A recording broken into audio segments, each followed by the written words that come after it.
Hi, hello, welcome back to my channel, Govind English Teacher.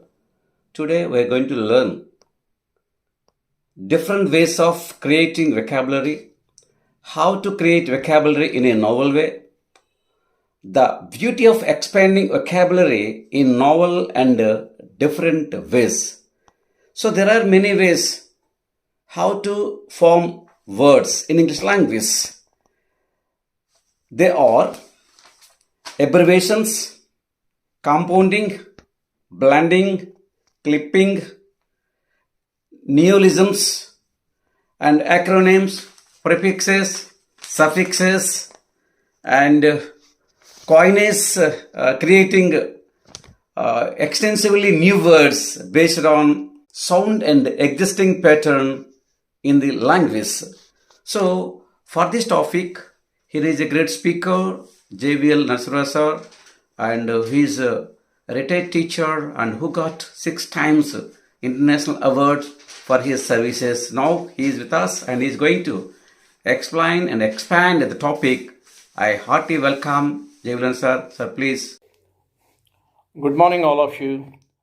We have been discussing many things. Let us discuss how to form new words in English. English has a fascinating way of enriching its vocabulary by various means. Let us discuss the first one, compounding. Compounding means to add one word to another words. For example, time is one word, table is one word. If you mix it into one word, it becomes timetable. So most of us don't know that it is a combination of two words. That's why it's called compounding. Timetable, walking stick, railway station, and so on. You can form as many words as possible using this technique. The next one is derivatives. All of you must be aware of affixes. Affixes means prefixes and also suffixes. Prefixes are those which are added before a word, and suffixes are those which are added after a word. For example, enrich. Rich is the root word, and is the prefix, and we get the word enrich. The rich is an adjective, enrich is a verb.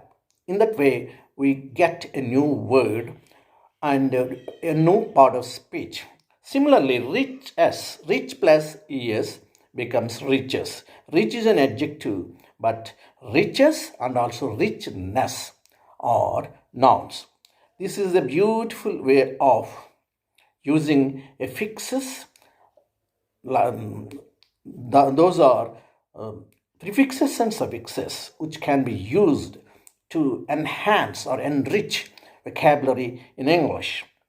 Next one is the conversion. That is change of part of speech. Change of part of speech is called conversion. For example, button. Button actually is a noun. But you can say button your shirt, then button becomes a verb. Button is a noun, but button your shirt, in that sentence, button is a verb.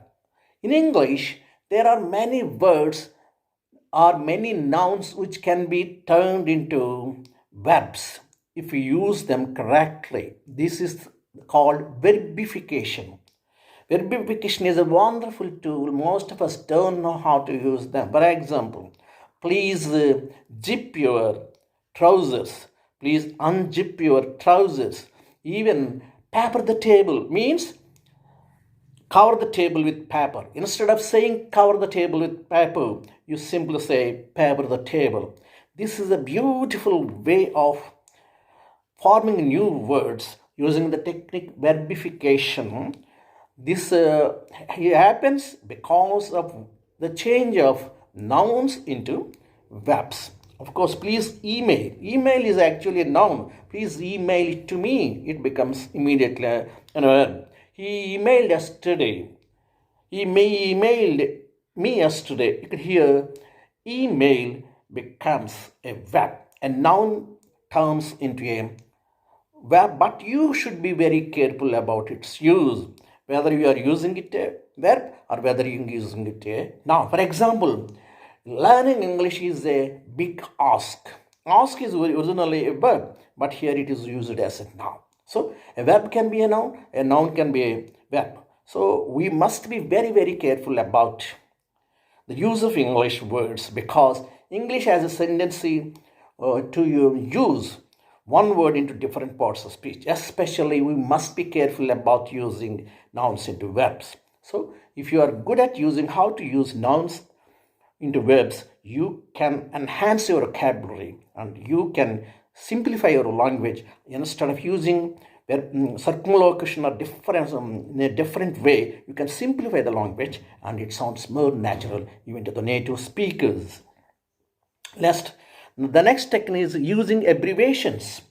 Abbreviations can be different ways. For example, USA, United States of America. USSR, United States of Russia.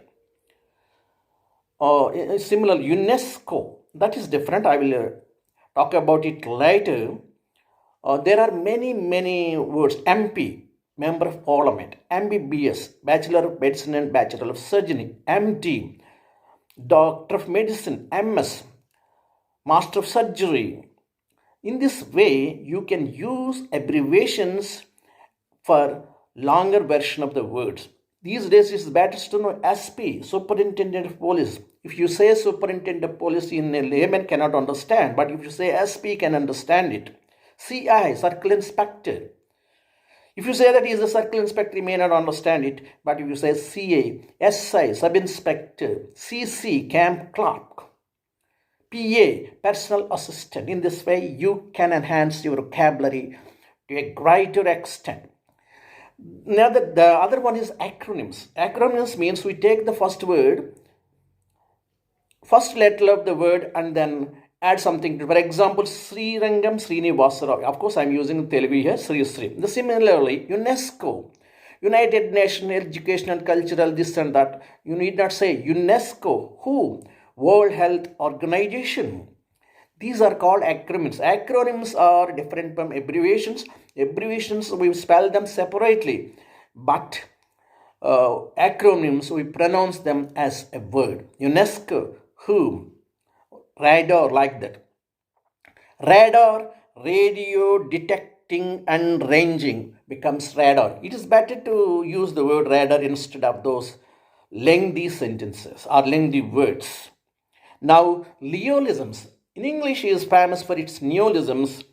For example, puzzle, gimmick, gadget. These are not words in any language. They are found by the Britishers or the users of English for the sake of finding some words which are necessary. In that way, even neologisms are happening in English. The next one is creative spelling. Creative spelling means we write the spelling in a creative way. Because, B plus COZ, that is because. Light, instead of writing LIGHT, you write light. Forever, you write the letter for and then you write ever. Creator, instead of writing CREATO, you write KRIEO.